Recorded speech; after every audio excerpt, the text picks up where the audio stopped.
नमस्कार, नमो नारायण। गीता दैन दैनी के अंदर आज हम प्रवेश कर चुके हैं। 185 दिन है आज, और आज का श्लोक 2 जो हैं उनका नंबर है 19 और 20। अध्याय आपको पता ही है, 9वां अध्याय राज विद्या राजगुह्य योग नाम है। इसमें 2 स्वर होंगे।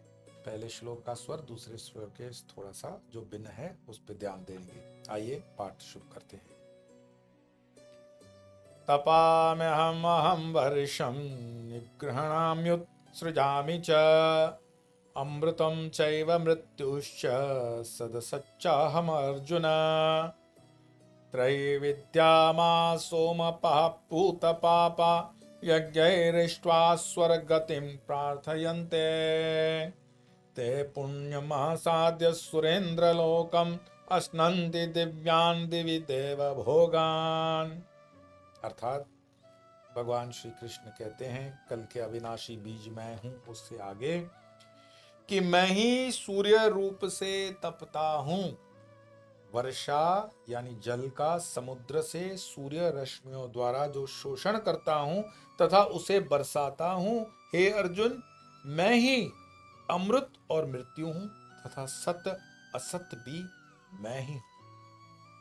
तीनों वेदों ऋग यजु और साम को जानने वाले, सोमरस का पान करने वाले तथा पाप रहित व्यक्ति यज्ञों के द्वारा मुझको पूजकर स्वर्ग की प्राप्ति चाहते हैं। वे पुण्य के स्वरूप स्वर्ग को प्राप्त होकर स्वर्ग में देवताओं के दिव्य भोगों को भोगते हैं। ये इन 2 श्लोकों का तर्जुमा है, ट्रांसलेशन। अब इसको जब हम व्याख्या के रूप में समझेंगे तो कुछ चीजें बहुत क्लियर हो जाती हैं कि भगवान श्री कृष्ण कहते हैं कि मैं सूर्य रूप से तपता हूं, मेघ रूप से वर्षा करता हूं, जल को आकर्षित करता और छोड़ता हूं, और हे अर्जुन, मैं ही अमृत यानी मोक्ष और मृत्यु हूं, और सत्य और असत्य भी मैं ही। सब वही है। 16वें श्लोक से यहां तक भगवान अपनी सर्वरूपता का ही प्रतिपादन कर रहे हैं कि सब कुछ मैं हूं। सर्वरूप प्रतिपादन कर दिया। वे ही सब हैं और वे ही सब में हैं। वे ही सब हैं और वे ही सब में हैं। मैं ही उस फोटो में हूं और उन सारे फोटो में मैं ही। बाह्य दृष्टि से वे स्वरूप हैं और अंतर दृष्टि से तो केवल वे ही हैं।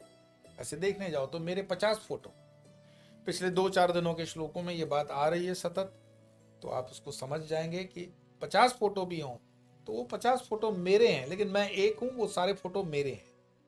इस सिद्धांत के अनुसार जब तत्ववेता की अंतर्दृष्टि होती है तो वह पूरा नास्तिक होता है। नास्तिक मतलब कैसा? अंतर्दृष्टि में वह स्वस्वरूप से भिन्न सबका अभाव देखता है, इसलिए नास्तिक है। और बाह्य दृष्टि से वह स्वरूप से ही सबका सद्भाव देखता है, इसलिए आस्तिक है। तो और जब बाह्य दृष्टि होती है तो पूरा आस्तिक होता है। इसी से भगवान कहते हैं सत्य भी मैं हूं और असत्य भी मैं हूं। कैसे कहा सत्य भी मैं हूं और असत्य भी मैं हूं? कि अंतर्दृष्टि में वह स्वस्वरूप से भिन्न सबका अभाव देखता है कि मेरे अलावा, मेरे स्वरूप के अलावा कोई स्वरूप नहीं है। एकम सत्यम बहुधावति, और इसीलिए नास्तिक है। और बाह्य दृष्टि में वह स्वरूप से ही सबका सद्भाव देखता है, इसीलिए आस्तिक है। फिर जैसे बाहर की दृष्टि पड़ी, सब स्वरूप अलग अलग देखने शुरू कर दिए तो उसको अलग अलग वासना शुरू कर देता है। तो इसी से भगवान कहते हैं कि सत्य भी मैं ही हूं और असत्य भी मैं हूं। अर्थात कोई भी वस्तु जड़ नहीं है, सब चेतन है। सब चेतन है।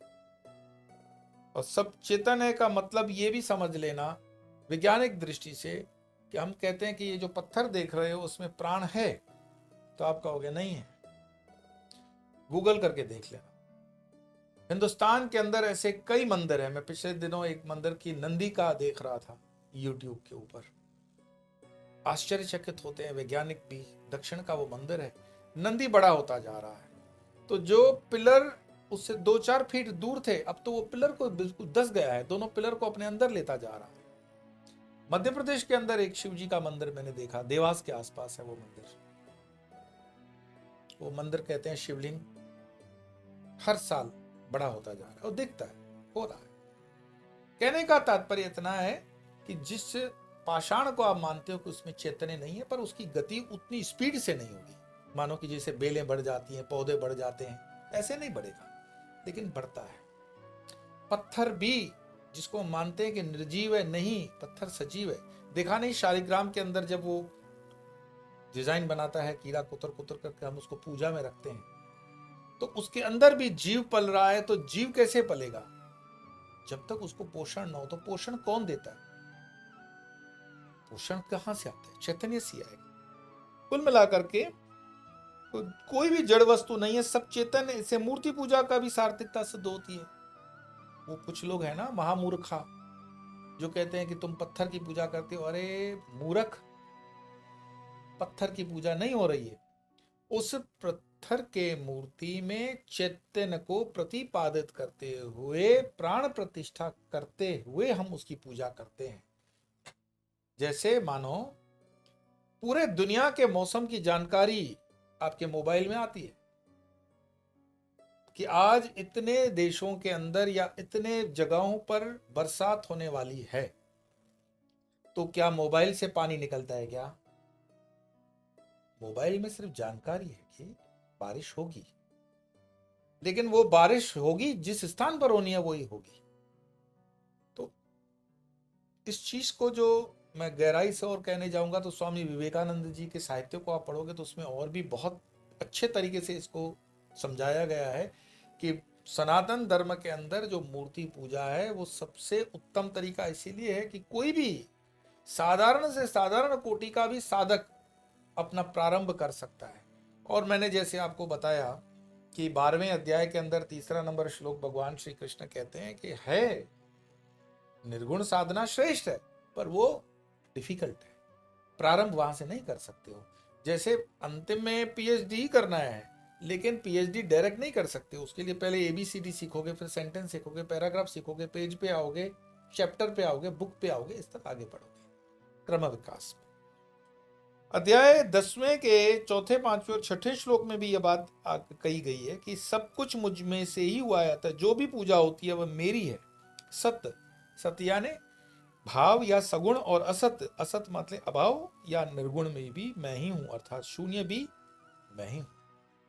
इसलिए किसी भी देवता की उपासना से द्वेष नहीं करना चाहिए। और यहाँ ये बात जो लोग करते हैं, बहुत ओछे लोग होते हैं, बहुत गरीब लोग होंगे कि शिव बड़ा कि विष्णु बड़ा। अरे एक ही है भाई। कोई मुझे कहे कि भाई देखो ये पैंट शर्ट में बड़ा या सफारी में बड़ा या गेरुआ में बड़ा, उसी व्यक्ति की बात कर रहे हो, उसी परमात्मा की। अपनी अपनी दृष्टि से सभी मतवाद ठीक हैं, सब भगवान के ही उपासक हैं। जो इस प्रकार सर्वरूप में भगवान की उपासना नहीं करता है वह अधूरा है। आध्यात्मिकता की प्रामाणिकता क्या है कि आप स्पिरिचुअल हो, कि वो आपको एकात्म भाव जो है ना, एक वो भाव जब आ गया तो समझ जाना कि आप उस जगह पे पहुंच रहे हो। तो जो कर्मकांडी उपासना तो स्वर्ग की करते हैं, परंतु चाहते भगवत प्राप्ति उनका क्या फल मिलता है, यह बात अगले श्लोक में उन्होंने बताई। 2 श्लोक आके, जिसमें से पहला श्लोक हमने किया, त्रैविद्यामा सोमपा भूत पापा यज्ञैरिष्ट्वा स्वर्गतिं प्रार्थयन्ते ते पुण्यमासाद्य सुरेन्द्रलोकम् अश्नन्ति दिव्यान् दिवि देव भोगान्। ऋक, साम, यजु, इन तीनों वेदों के ज्ञाता, सोमरस का पान करने वाले जो निष्पाप पुरुष यज्ञों द्वारा मेरा भजन करके स्वर्ग प्राप्ति की कामना करते हैं, वे उस पवित्र देवलोक में पहुंचकर वहां के देवोचित दिव्य भोगों को भोगते हैं। अब इसमें भी कई प्रश्न आते हैं कि क्या ऐसे देवलोक हैं, क्या ऐसे भोग भोगने के लिए व्यवस्थाएं हैं क्या? फिर वो दूसरे वाले भी कहते हैं 72 हूरों की बातें हैं क्या? तो इन भोगों को भोगने के लिए तुम्हें जिस शरीर की आवश्यकता होती है उसकी व्यवस्था जब अपनी यात्रा करोगे, ग्रंथ पढ़ोगे तो पता पड़ेगा कि तुम्हें दिव्य देह प्रदान की जाती है। और लोग ये नहीं कि 7 लोग, ये जो ब्रह्मांड वाले जो अपने को दिखते हैं कि धरती है और उसके आसपास के ग्रह हैं तो वही एक, ये तो एक लोक। फिर ऐसे अनेक लोक हैं, अनेक ब्रह्मांड हैं। तो हम अपने कर्म अनुसार किस ब्रह्मांड में हैं? क्या जीवन का परम सत्य नासा या हमारे हिंदुस्तान की स्पेस एजेंसी होगी?